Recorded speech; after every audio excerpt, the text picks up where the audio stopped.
Hello, this is Ryan Bembridge from Mortgage Introducer, and I'm here today with Richard Tugwell of Together. So Richard, how has the specialist finance sector fared in 2017?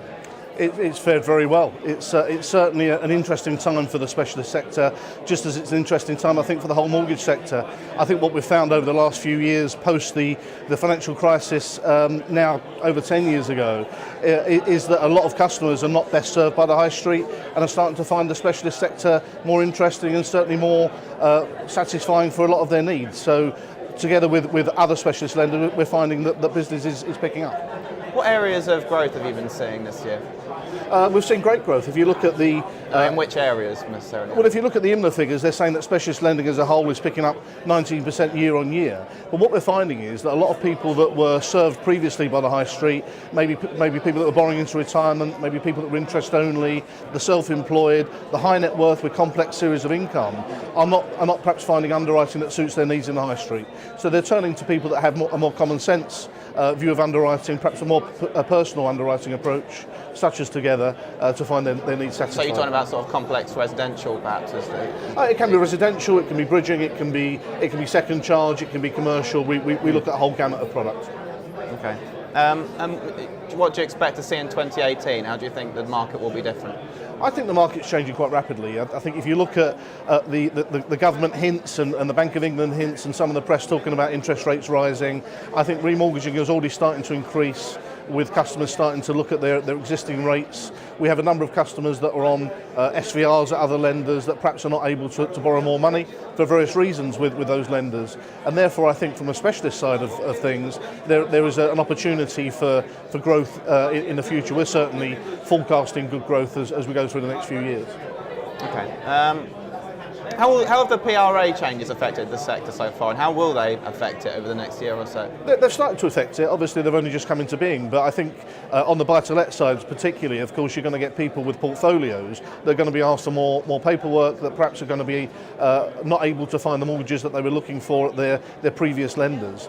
And for that reason, I think, again, from a specialist side of things, the portfolio lenders will be looking to bespoke their packages more to those type of clients. So looking at them as individuals rather than looking at them as a conveyor belt of landlords, I think is the way forward for a lot of that. And for that reason, I think the PRA changes will play to the specialist lenders more than to the high street lenders. But I think particularly the landlords are going to start to realise that they're going to need to provide more paperwork and speak to an underwriter rather than just present their cases to a lender. So why do you think it will help specialist lending as opposed to mainstream? I think mainstream, quite understandably, because of the volume that they look at, is more of a conveyor belt process. I think if you look at specialist lenders, they tend to have underwriters that can speak to individuals, that have a common sense approach to that individual's personal circumstances, rather than a computer says no type of attitude. And I think as we look at the PRA changes and they're focused on the looking at the landlord and making sure that landlord is a fit and proper and affordable landlord for the mortgage they're taking, I think that speaks more to bespoke underwriting than it does to factory underwriting. Okay. So you increased underlying profit by nearly 30% this year, right? So what do you put this down to?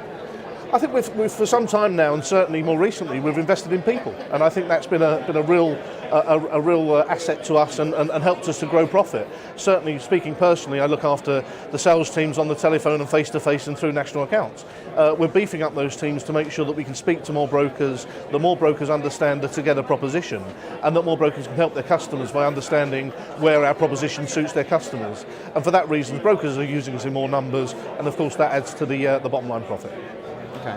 Do you have any targets in mind for next year in terms of more? Not in a set way. Of course, we operate on targets all the time, but we're looking for good growth, and for that reason, we are beefing up those sales teams. We're beefing up our proposition both on the residential side and the commercial side to make sure that we can take advantage of the types of customer that brokers are telling us are coming into their office. So for us, it's an exciting time to look at our proposition, to make sure that more people understand our proposition, to widen our distribution through specialist packages and also through clubs and networks to ensure that we can see more people and suit more customers. Do you have any sort of new products on the horizon that you could talk about, perhaps? We're looking at various products. We have changed our criteria on a number of products this year. Proposition is more our thing than products, making sure that the products suit the customer. But the proposition as a whole is something that is in the sphere of the customer needs that the brokers are telling us that they want. So nothing specific I can tell you at the moment, but we're certainly looking at a number of avenues.